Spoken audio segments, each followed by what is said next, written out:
Bonjour NCD. On a applaudi pour moi, merci. Mais avant de parler de moi et de partager avec vous ce que le Seigneur m'a mis à cœur, on va applaudir le Seigneur. Mais non, pas si vite, pas si vite, pas si vite, pas si vite. On va le faire un peu différemment aujourd'hui. On va ouvrir le psaume 136 et le psaume 136 va nous servir de base pour pouvoir applaudir le Seigneur.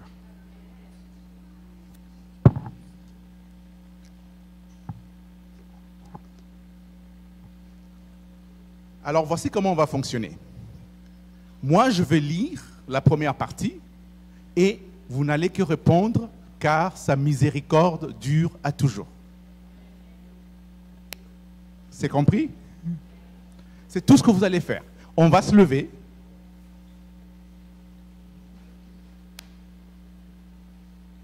Le texte est devant. Alors, on va le faire comme ça. Vous allez dire car sa miséricorde dure à toujours et on va utiliser nos mains pour pouvoir applaudir le Seigneur. Donc pendant tout le psaume jusqu'à ce que j'arrête, nous allons applaudir. Nous allons pousser des cris de joie. Nous allons élever le nom de Dieu. Alors je commence. D'abord, la miséricorde, c'est une grâce, c'est une faveur imméritée de Dieu. C'est quelque chose que je ne méritais pas, que je reçois de Dieu. Et c'est de ça que nous allons parler ce matin. Alors, je commence, ça c'est pas ma prédication, c'est juste un moment d'acclamation pour pouvoir remercier le Seigneur, pour pouvoir élever son nom, pour pouvoir magnifier son nom. Amen. Louez l'Éternel car il est bon. Voilà. Vous l'avez compris, maintenant on va recommencer maintenant pour de vrai. Louez l'Éternel car il est bon. Amen. Louez l'Éternel, le Dieu des dieux. Louez le Seigneur des seigneurs. C'est lui qui seul fait de grands prodiges. C'est lui qui a fait les cieux avec intelligence. C'est lui qui a étendu la terre sur les eaux. Celui qui a fait des luminaires. Le soleil pour précéder le jour. La lune et les étoiles pour présider la nuit. Celui qui frappa les Égyptiens dans leur premier-né et fit sortir Israël du milieu d'eux. À main forte et à bras étendus. Celui qui coupa en deux la mer Rouge. Qui fit passer Israël au milieu d'elle. Il précipita Pharaon et son armée dans la mer Rouge. Celui qui conduisit son peuple dans le désert. Celui qui frappa les grands rois. Celui qui tua les rois puissants. Sion, roi des Amoréens. Et Og, roi de Bazan. Et donna leur pays en héritage. En héritage à Israël, son serviteur. Celui qui se souvint de nous quand nous étions humiliés et nous délivrait de nos oppresseurs. Celui qui nous donne la nourriture à toute chair. Louez l'Éternel, non, louez le Dieu des cieux. Louez le Dieu des cieux. Louez le Dieu des cieux. Louez le Dieu des cieux. Louez le Dieu des cieux. Louez le Dieu des cieux. Louez le Dieu des cieux. Gloire à toi, Seigneur. Car sa miséricorde durera toujours. Car sa miséricorde durera toujours. Car sa miséricorde durera toujours. Seigneur, ta miséricorde durera toujours. Seigneur, tes bontés, Seigneur, se renouvellent chaque matin. Tu es le Dieu qui nous fait du bien aujourd'hui. Tu es le Dieu qui nous visite en ce jour. Tu es le Dieu qui nous guérit en ce jour. Tu es le Dieu qui nous fait du bien. Tu es le Dieu qui nous restaure. Tu es le Dieu qui nous délivre. Tu es le Dieu qui nous visite. Tu es le Dieu grand. Tu es le Dieu puissant. Tu es le Dieu merveilleux. Amen, amen, amen, amen. On va s'asseoir. Amen. Merci mon frère. Alors, comme mon frère Honoré l'a dit, je suis le pasteur Roger Kabouya. Nous venons de Toronto, nous venons de l'église Divine Grace Gathering du pasteur Rema. Et je ne suis pas venu seul. J'ai mon épouse qui s'appelle Nathalie. On est ensemble on est mariés depuis 19 ans. Nous avons 4 enfants. Et je tiens vraiment à la remercier d'avoir fait la route avec nous. Merci beaucoup, chérie.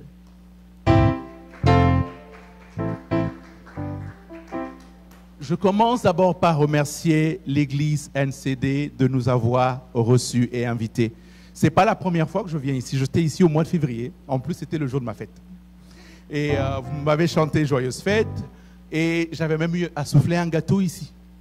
Et je vous remercie pour cela. Merci beaucoup pour l'accueil. Merci de m'avoir réinvité. Je remercie la sœur Sylvie qui a communiqué avec moi tout le temps et qui a été vraiment patiente et aussi qui était là hier à l'hôtel pour nous souhaiter la bienvenue. Merci beaucoup. Merci au frère Honoré qui nous a reçus aujourd'hui. Que Dieu vous bénisse, que Dieu bénisse votre famille. Et je tiens à remercier le pasteur Simon. Le pasteur Simon n'est pas là, mais je tiens à le remercier de tout cœur. Je l'ai vu la première fois, c'était en février, quand nous sommes venus ici avec le pasteur Emma et le prophète Jogras. Et c'était la première fois que nous avons vu, et nous sommes rencontrés, nous avons connecté. Ce que j'aime beaucoup du pasteur Simon, c'est la simplicité. Le pasteur Simon est très simple. Le pasteur Simon a une passion de Dieu et une passion pour Dieu. Et le pasteur Simon aime rire. Il aime beaucoup rire. Et ça, c'est quelque chose qui m'a vraiment attiré et connecté à lui. Et je le remercie beaucoup de m'avoir donné cette opportunité de pouvoir nourrir le peuple de Dieu en son absence. Je viens remercier le pasteur Emma qui d'abord m'a permis de pouvoir venir ici partager la parole avec vous. Et en même temps, c'est un serviteur que je remercie beaucoup. Il y a des fois des arbres grands sous lesquels nous poussons. Et ces arbres, en étendant leurs ailes, nous procurent la sécurité, nous procurent l'ombre. Et leurs racines sont tellement grandes que quand elles tirent de leur nourriture, elles nous en donnent aussi. C'est ça le pasteur Emma pour moi. Et je veux le remercier mon église. Saluer tous ceux-là qui nous regardent aujourd'hui de Toronto, parce qu'ils savent que je suis ici, et tous ceux qui m'ont texté, qui m'ont appelé pour m'encourager pour ce jour. Merci beaucoup et que Dieu vous bénisse.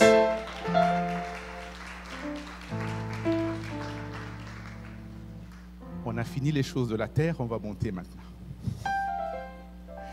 Aujourd'hui, nous allons partager la parole de Dieu dans le livre de Jean. Nous sommes dans le livre de Jean 5. Nous lirons du verset 1 au verset 11.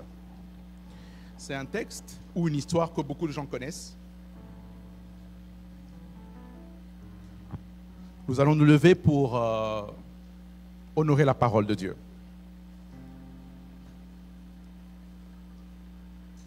Après cela, il eut une fête des Juifs et Jésus monta à Jérusalem. Or, à Jérusalem, près de la porte des brebis, il y a une piscine qui s'appelle en hébreu Bethesda et qui a 5 portiques. Sous ces portiques étaient couchés en grand nombre des malades, des aveugles, des boiteux, des paralytiques qui attendaient le mouvement de l'eau. Car un ange descendait de temps en temps dans la piscine et agitait l'eau. Et c'est lui qui descendait le premier, après que l'eau avait été agitée, était guéri, quelle que fût sa maladie. Là se trouvait un homme malade depuis 38 ans. Jésus, l'ayant vu coucher et sachant qu'il était malade depuis longtemps, lui dit : veux-tu être guéri? Le malade lui répondit : Seigneur, je n'ai personne pour me jeter dans la piscine. Quand l'eau est agitée et pendant que j'y vais, un autre descend avant moi. Lève-toi, lui dit Jésus, prends ton lit et marche. Aussitôt cet homme fut guéri, il prit son lit et marcha. C'était le jour de sabbat. Les Juifs dirent donc à celui qui avait été guéri, c'est le sabbat, il n'était pas permis d'emporter ton lit. Il leur répondit, celui qui m'a guéri m'a dit, prends ton lit et marche. Amen. Pouvons-nous applaudir pour la parole de Dieu et pouvons-nous prendre place. Seigneur, merci pour ta parole. Chaque fois que tu relâches ta parole, c'est pour un impact. Chaque fois que tu relâches ta parole, c'est pour changer notre condition. C'est pour changer notre situation. Ce matin, viens parler à quelqu'un. Ce matin, viens changer la condition de quelqu'un. Ce matin, viens changer la situation de quelqu'un. Ce matin, viens prendre contrôle. Viens parler ce matin, Jésus. Dans le nom de Jésus. Amen. Amen. Encore une fois, bienvenue dans la présence de Dieu.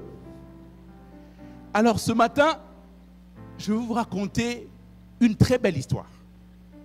C'est une histoire pénible, mais c'est une histoire extraordinaire. C'est l'histoire d'un homme qui était malade. Et dans sa maladie, il fait une rencontre qui va changer sa vie. Et c'est de cela que nous allons parler ce matin.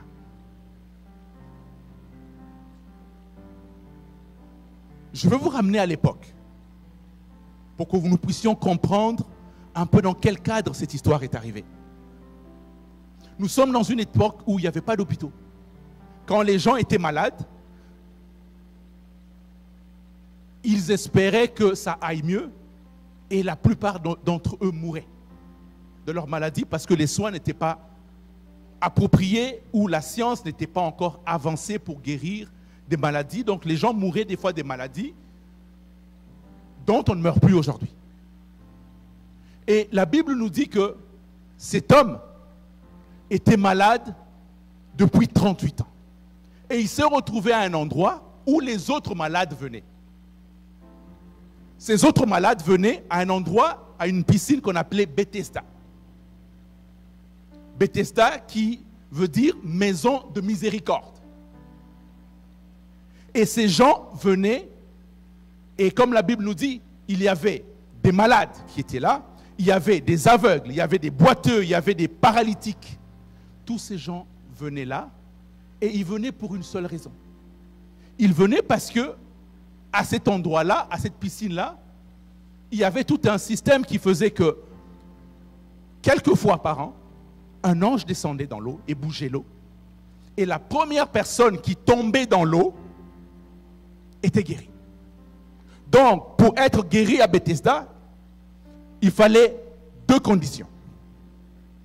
Ou même 3. La première, c'est qu'il fallait être le premier dans la piscine. La deuxième chose, il fallait tomber dans l'eau, il fallait se mouiller. Et la troisième qui n'est pas vraiment dit, et le monsieur le souligne, c'est qu'il fallait être connecté. Les aveugles qui étaient là ne voyaient pas la piscine. Donc ils avaient besoin de quelqu'un pour l'emmener là-bas. Les paralytiques qui étaient là ne pouvaient pas courir pour être les premiers dans l'eau. Il fallait que quelqu'un les porte pour aller dans l'eau. Le monsieur dont on parle, parce que la Bible ne dit pas son nom. Ce monsieur ne pouvait pas aller, parce qu'il le dit, chaque fois que l'eau bougeait et que j'essayais d'y aller, quelqu'un d'autre était déjà là. On dit qu'il était malade depuis 38 ans, mais je ne sais pas combien de temps il était au bord de la piscine. Mais imaginez-vous que quelques fois par an, c'était ça son histoire. Dès que l'eau bougeait, quelqu'un était déjà là. Dès que l'eau bougeait, quelqu'un était déjà là. Un système qu'il ne pouvait pas battre. Donc il ne pouvait pas gagner. Il ne pouvait pas gagner. Et je peux juste m'imaginer comment il devait se sentir à l'intérieur de lui. Chaque fois, tu perds toujours. Chaque fois, tu n'y arrives pas. Chaque fois, ça ne fonctionne pas. Quelles que soient les résolutions que tu prends. Bethesda était censé être la maison de miséricorde. Mais ce Bethesda-là était devenu un endroit de la compétition. Un endroit de la compétition. C'était devenu un endroit où c'était chacun pour soi. Un endroit où on ne voyait pas les autres. Il y a certainement des gens qui sont arrivés dans cette piscine après lui et qui ont reçu la guérison, je suis sûr. Il y a certaines personnes qui avaient peut-être l'argent à payer et qui ont dit payer des gens pour les jeter en premier dans l'eau. Voici l'histoire de cet homme. Et des fois, il y a nos églises, des fois ressemblent à ce Bethesda-là, où il y a des gens qui se sentent seuls, des gens qui n'ont personne. Ou des fois, ça devient des endroits de compétition. Je ne parle pas de cette église, je parle d'une autre église très loin. Je ne veux pas que vous vous sentiez visé ici, non, ce n'est pas une CD. Les gens arrivaient et partaient. Mais il a fallu que l'homme de miséricorde vienne pour que l'histoire de cet homme change. Quand le Dieu de miséricorde entre, quand le Dieu de miséricorde arrive, l'histoire change. Et ce matin, je viens vous parler de ce Dieu de miséricorde, de ce Jésus de miséricorde, qui quand il entre, il change votre condition, il change votre situation et il change cette situation qui n'a jamais bougé. Cette situation dont vous ne pouviez pas. Cet homme a fait tout ce qu'il pouvait. Et les choses n'ont pas changé. Amen. Et s'il y a quelqu'un ce matin qui regarde sa situation et il s'est dit, j'ai tout fait et rien n'a changé. Nous avons tout fait comme famille et rien n'a changé. Nous avons essayé tout, rien n'a changé. Et simplement pas nous, mais on n'a personne. On n'a personne pour nous aider. On n'a personne pour nous emmener là où nous devons aller. Amen.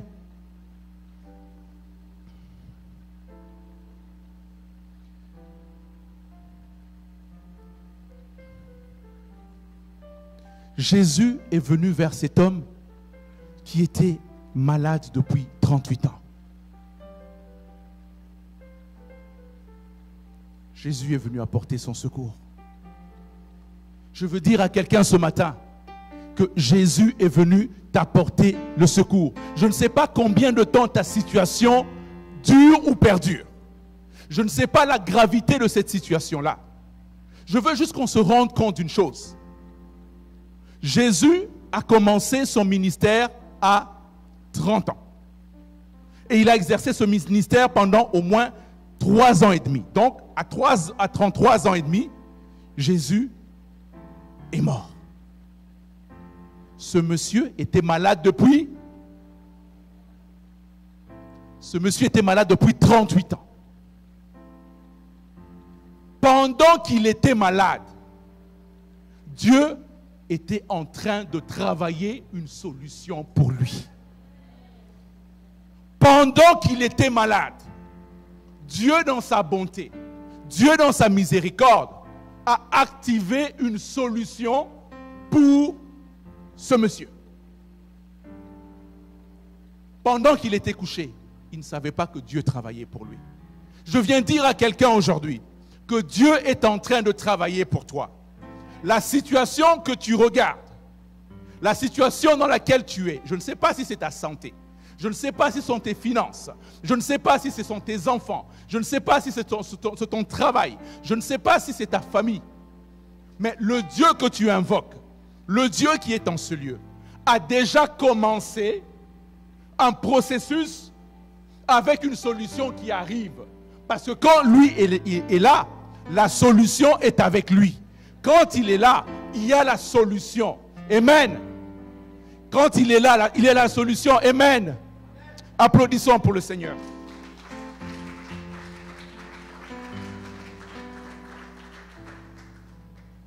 Tu es dans le programme de Dieu. Tu es dans le programme de Dieu. Le texte commence en disant que Jésus allait à Jérusalem pour une fête. Et cela me pousse à dire, quand Jésus est dans les parages, ou quand Jésus vient visiter ton voisin, il vient aussi te visiter.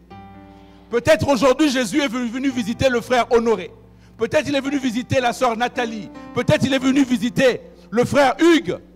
Mais sache que chaque fois que Jésus est dans les parages, il est aussi là pour toi. Il est aussi là pour te visiter. Et ça, c'est quelque chose que nous devons garder. Des fois, on bénit le voisin, on dit, ah bon, c'est le frère qui est béni, c'est pas moi. Mais quand Jésus vient, tu es dans le programme de Dieu aussi. NCD, tu es dans le programme de Dieu aussi. Tu es dans le programme de Dieu ce matin. Alors, nous passons à la partie la plus importante qui est la rencontre. Ce monsieur est couché dans une piscine, au bord d'une piscine, sur un lit depuis très longtemps. Et Jésus arrive. La parole dit au verset 6, Jésus l'ayant vu coucher et sachant qu'il était malade depuis longtemps, lui dit, veux-tu être guéri? En lui posant la question, Jésus cherchait à voir en lui la volonté et la foi, n'est-ce pas? Et l'homme, qu'est-ce qu'il répond? Il commence, j'ai pas de connexion, j'ai personne pour m'aider. Il continue, il dit, mes efforts n'ont pas payé. Et il continue, il dit, j'ai tellement échoué. Il dit trois choses, je reprends. La première chose que l'homme dit, je n'ai pas de connexion, je n'ai personne. La deuxième chose qu'il dit, j'ai essayé tellement que j'ai tout le temps échoué quand j'ai essayé. Et mes échecs sont jusque-là. Est-ce qu'il y a quelqu'un qui se sent comme ça ce matin? Est-ce qu'il y a quelqu'un qui sent que j'ai tellement essayé dans le mariage que je peux te dire le nombre de fois qu'on a échoué? J'ai essayé tellement de tous les traitements que nous pouvions pour avoir un enfant et on peut vous dire le nombre de fois qu'on a essayé, on a échoué ou le nombre d'argent qu'on y a laissé. J'ai tellement essayé de finir ce programme des études qu'on a tellement échoué.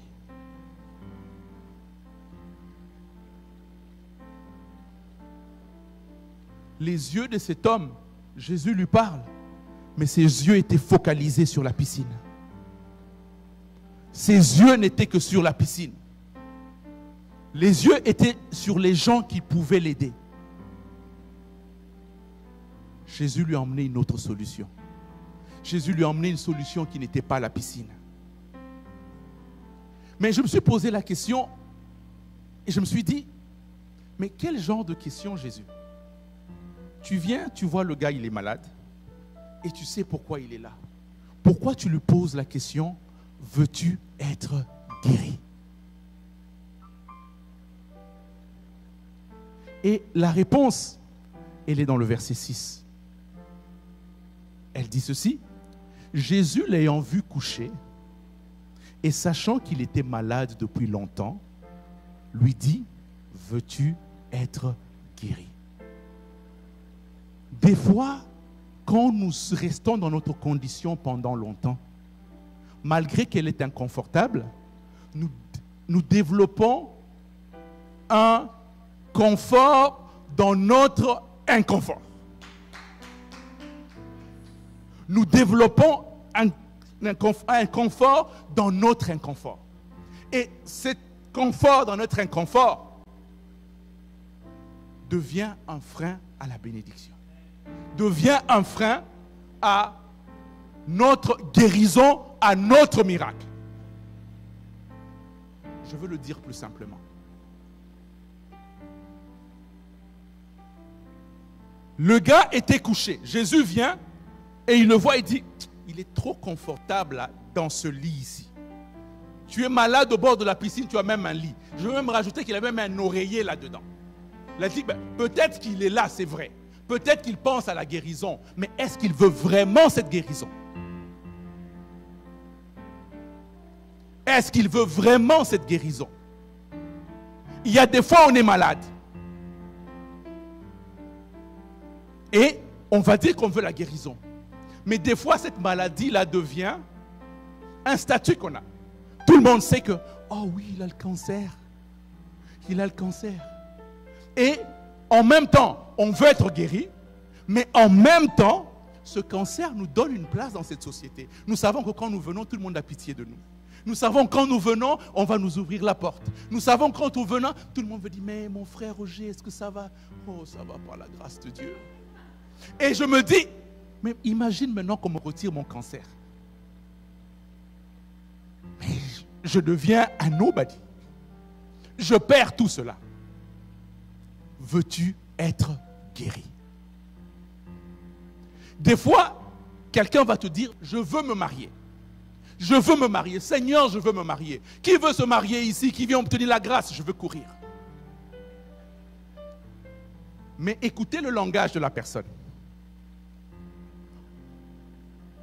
Moi, j'aime être... Comment je vais dire ça? Moi, je n'aime pas qu'on me dise quoi faire. Je déteste qu'on me dise quoi faire. Moi, je suis tellement autonome. Je suis tellement autonome comme personne que je n'aime pas qu'on me dise quoi faire. Mais en même temps, c'est Seigneur, donne-moi ce mariage. Seigneur, donne-moi ce mariage. Veux-tu être guéri?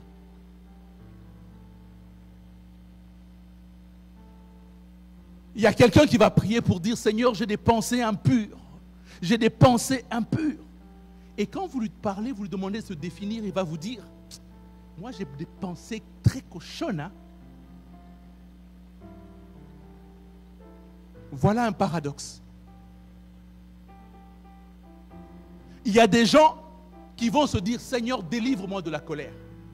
Mais quand vous lui parlez, c'est ce trait de caractère qu'il vous montre comme qualité. Il va vous dire, moi quand je suis fâché, personne ne peut m'arrêter. Quand je suis fâché, je casse tout. Quand je suis fâché, même Dieu lui-même. Ok, veux-tu vraiment être guéri?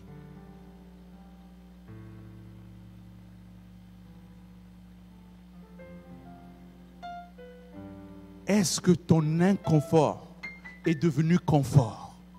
De sorte que, à cette question, veux-tu être guéri? Tu sois capable de répondre vraiment que tu veux être guéri, que tu veux vraiment être délivré. Des fois, le manque d'argent devient un statut. On devient tellement dépendant que, à la fin, on fait pitié à tout le monde. À la fin, ça nous donne la place dans l'église, ça nous donne la place dans la société ou dans la famille. Ma question ce matin, veux-tu être guéri? Veux-tu être délivré? Veux-tu être changé? Veux-tu vraiment que ce changement, que ce miracle arrive? Amen.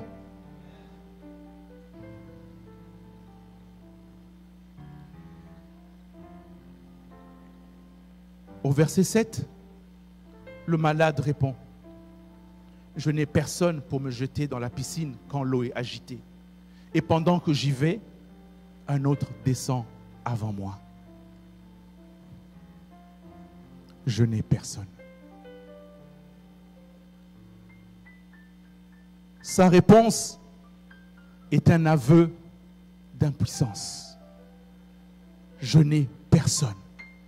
Sa réponse est un aveu d'échec. tout ce que j'ai essayé n'a pas fonctionné.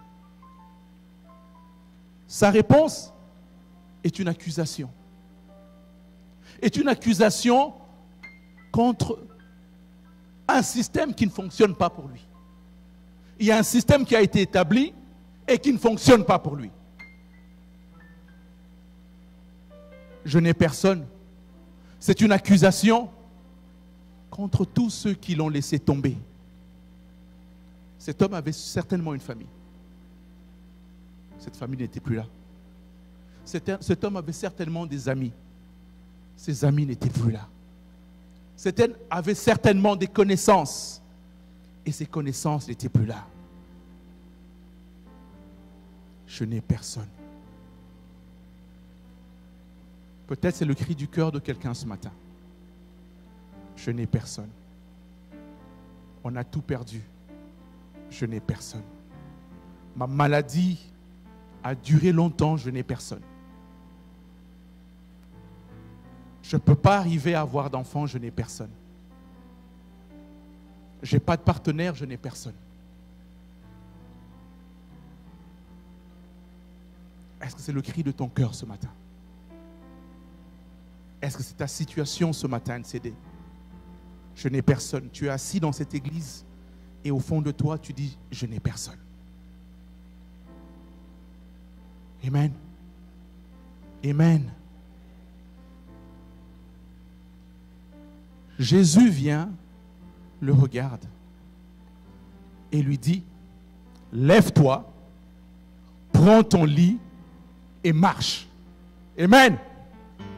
Lève-toi, prends ton lit et marche. Ce matin, je viens t'annoncer et je viens proclamer que la situation sur laquelle tu dépendais va dépendre de toi au nom de Jésus. La situation sur laquelle tu dépendais, le lit sur lequel tu t'avais supporté pendant tout ce temps-là, va dépendre de toi dans le nom de Jésus. C'est le lit qu'il avait porté pendant 38 ans que sur la parole de Jésus, lui va porter maintenant. Je ne sais pas si tu dépendais de tes finances vont dépendre de toi. Je ne sais pas si tu dépendais de ta famille va dépendre de toi. Je ne sais pas si c'est le travail qui te courait après, auquel tu courais après, le travail va courir après toi. Je ne sais pas si c'est les projets qui ne venaient pas, mais c'est eux qui vont se bousculer à ta porte. Ce matin, le Jésus dont je vous parle ce matin, cet homme qui est venu à Bethesda, cet homme qui est venu ramener la miséricorde dans la maison de miséricorde, est là pour pouvoir changer ta condition et ta situation. Lève-toi, prends ton lit et marche. Lève-toi, prends ton lit et marche. Hey! Aïe, aïe, aïe, aïe, aïe, aïe. Vous vous rendez compte? Ce lit qu'il a porté pendant 38 ans, ce lit qu'il a supporté pendant 38 ans, maintenant c'est lui qui prend le lit parce qu'il y a une parole qui est venue. Je veux dire à quelqu'un ce matin,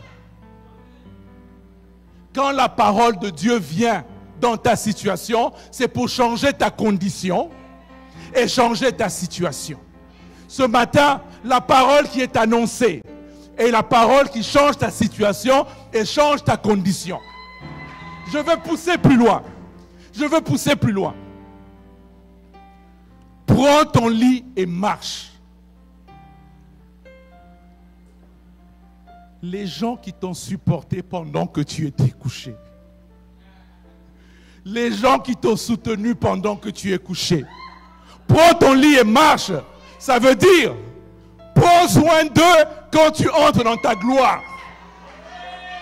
Les gens qui t'ont porté pendant que tu étais couché. Les gens qui étaient là pendant que tu étais un nobody.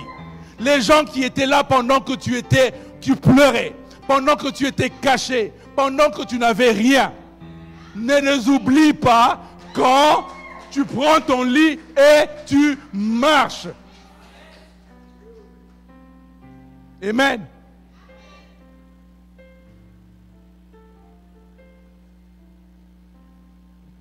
Cet homme a été guéri le jour du sabbat.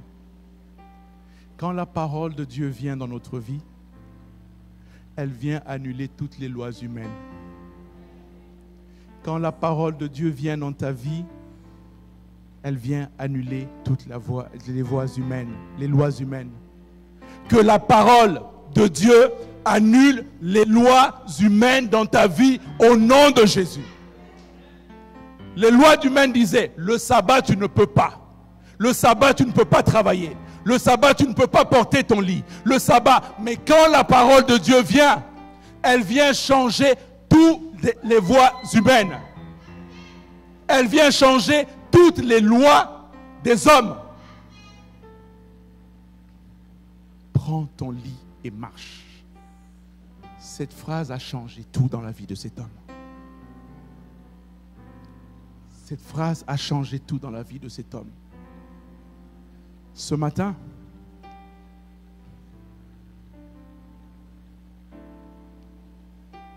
le Jésus qui était passé dans la piscine de Bethesda est ici. Il est ici pour te dire la même chose. Lève-toi, change de position. Prends ton lit et marche. Tout ce que cet homme ne pouvait pas faire sur la parole de Dieu, il a pu le faire. Tout ce que cet homme ne pouvait pas réaliser depuis 38 ans, sur la parole de Dieu, il a pu le faire. Quelles sont les choses que tu n'arrives pas à faire? Nous allons prier aujourd'hui pour que cette parole soit effective dans ta vie. Lève-toi, prends ton lit et marche. Nous allons prier pour que la puissance de Dieu puisse tomber sur toi, afin que tu puisses expérimenter la même chose. Je veux citer des domaines, mais peut-être que ton cas à toi n'est pas répertorié. Cet homme était malade, on ne nous dit même pas de quelle maladie il souffrait. Tout ce qu'on savait, c'est qu'il ne pouvait pas s'aider lui-même. Il ne pouvait pas s'en sortir tout seul. Est-ce que tu es dans cette situation où tu ne peux pas t'en sortir tout seul? Est-ce que tu es dans cette condition où tu ne peux pas changer ta condition toi-même? Tu as besoin de l'extérieur pour le faire. Et cet extérieur-là, tout le monde sur lequel tu as pu compter ou tu pouvais compter, ça n'a rien donné. Au bord de la piscine de Bethesda, on nous dit qu'il y avait des aveugles, il y avait des boiteux, il y avait des paralytiques. Tous ces gens-là, je suis certain, qui s'agglutinaient ou qui se mettaient ensemble selon le genre de problème qu'ils avaient. Ils se mettaient ensemble parce qu'ils se ressemblaient, mais ils se mettaient ensemble aussi pour se comparer.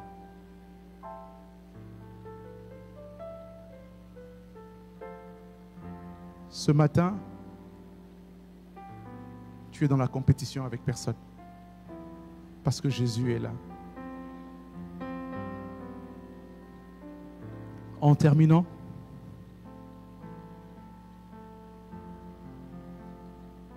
s'il y a quelqu'un ici qui sent que c'est trop lourd et qui sent que je n'ai personne, lève-toi. S'il y a quelqu'un ici qui sent que je suis vraiment seul et que j'ai tellement essayé que Seigneur, je ne peux plus, je n'en peux plus, lève juste ta main.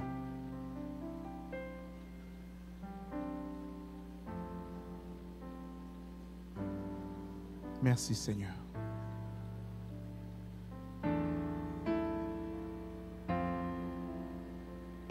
Merci Seigneur.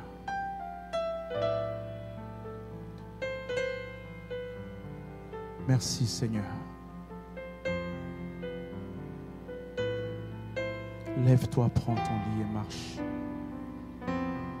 Lève-toi, prends ton lit et marche. Une parole qui change une destinée. Une parole qui change ta condition, qui change ta situation. Seigneur, merci pour ta parole ce matin. Merci pour ces frères et ces sœurs qui ont levé le main. Merci pour ceux qui, dans leur cœur, se disent, je ne veux pas lever la main, mais je lève mon cœur vers toi. Parce que j'ai déjà levé la main dans le passé et rien ne s'est passé.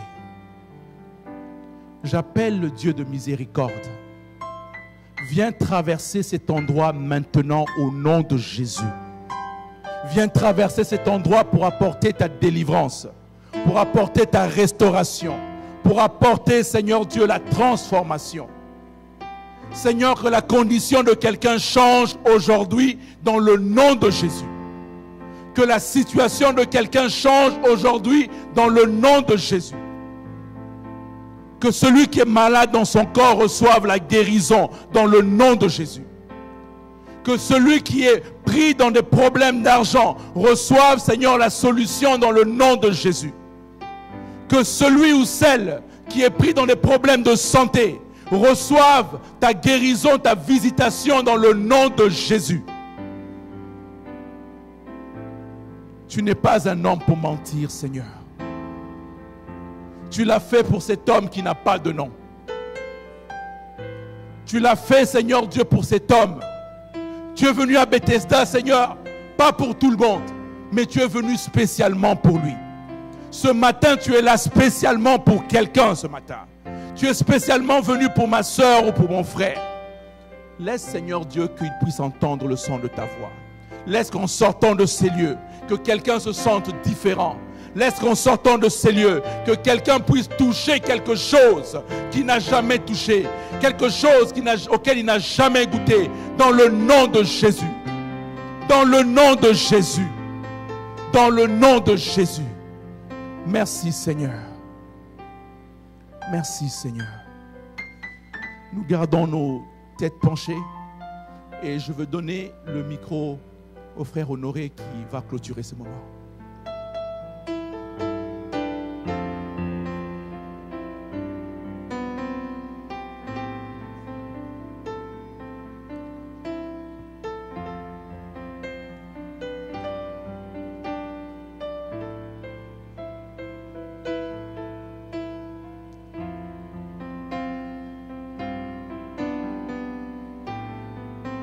Continue à parler à cette situation que tu vis.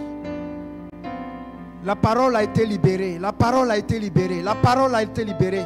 C'est cette parole qui agit contre cette situation que tu traverses. C'est cette parole qui agit contre cette situation que tu traverses. C'est cette parole qui agit contre cette situation. Cette situation a été... La parole a été libérée. Parle à cette situation avec cette parole. Ce que Jésus a fait pour cet homme, il fait encore cela pour toi. Alors parle à cette situation, s'il te plaît. Peut-être que tu attends que la solution tombe du ciel, mais c'est la parole qui a été libérée ce matin qui a le pouvoir de chasser cette maladie, cette situation, cette pauvreté, cet esprit, ce démon, cette situation. Parle à ta situation avec cette parole que tu as reçue ce matin, s'il te plaît. Ouvre ta bouche et parle, défends ta cause avec cette semence que tu as reçue ce matin. Avec cette semence que tu as reçue ce matin, parle à cette situation. En tout cas, si tu es venu pour cette situation, parle. Toi-même, ouvre ta bouche et utilise cette parole pour déloger. Je l'ai dit le dimanche passé. C'est la parole qui libère. C'est la parole qui chasse la situation. Ne t'attends pas. Ne t'attends pas à la magie. Non. Mais attends-toi à la parole de Dieu. Ta magie, c'est la parole de Dieu. Et cette parole t'a été communiquée ce matin. Parle sur ta situation avec cette parole.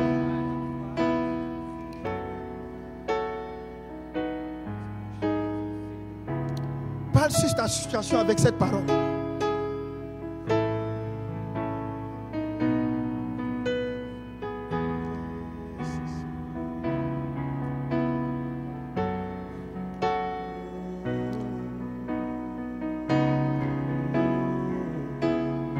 Seigneur, ce matin, je bénis ton nom pour cette parole qui a été libérée. Tu as dit, vous connaîtrez la vérité et la vérité vous affranchira, Père. Et ce matin, nous avons connu cette vérité. Car lorsque tu es dans le parage, Seigneur, lorsque tu es dans les parages, tu libères tous ceux qui se trouvent dans le même environnement que toi. Seigneur, cette parole a été libérée. Ce que tu as fait pour cet homme, tu le fais pour ma soeur, tu le fais pour mon frère, tu le fais pour moi. Seigneur, j'ai été témoin de la puissance de ta parole. Que ma soeur soit témoin de la puissance de ta parole ce matin. Que mon frère soit témoin aussi de la puissance de ta parole. Car cette parole a été libérée contre la maladie. Cette parole a été libérée contre cette stérilité. Cette parole a été libérée contre ce divorce. À toi de continuer la suite. À toi de jouer avec la parole. À toi de dîner avec la parole. Ne pense pas que les choses vont tomber du ciel. Ce n'est pas l'émotion, mais c'est la parole. Et cette parole a été libérée ce matin pour toi. Reçois cette parole. Reçois cette parole. Va dormir avec cette parole. Médite cette parole. Et parle à ta situation avec cette parole. Jésus a déjà versé son sang. Le sang a été déjà versé. Le prix a été déjà payé. Ça dépend de toi maintenant. Ça dépend de ta volonté. Ça dépend de jusqu'où. L'homme de Dieu a dit, il y a des gens qui trouvent le confort dans leur situation. Il y a des gens qui trouvent le confort dans ta situation. Alors si tu ne fais rien, c'est que tu trouves un confort dans cette situation. Peut-être avec cette maladie, tu reçois l'aide du gouvernement et tu ne veux pas être guéri. Alors ça c'est un confort. Mais si toi, tu t'en fous de l'aide du gouvernement et que tu veux avoir la santé, alors parle à ta seule situation avec la parole que tu as reçue. Car tu connaîtras la vérité et la vérité va te libérer. Et cette vérité t'a été communiquée ce matin. À toi de jouer. À toi de jouer. À toi de jouer. Ton salut est entre tes mains. Jésus a déjà fait sa part. Souvent nous attendons que Dieu intervienne. Or Jésus, il est déjà mort, son sang était déjà coulé. Il n'aura pas un deuxième sacrifice. C'est le premier sacrifice que Jésus a fait à la croix. Si tes yeux s'ouvrent sur ce que Dieu a fait, tu seras libéré. Et c'est ta délivrance.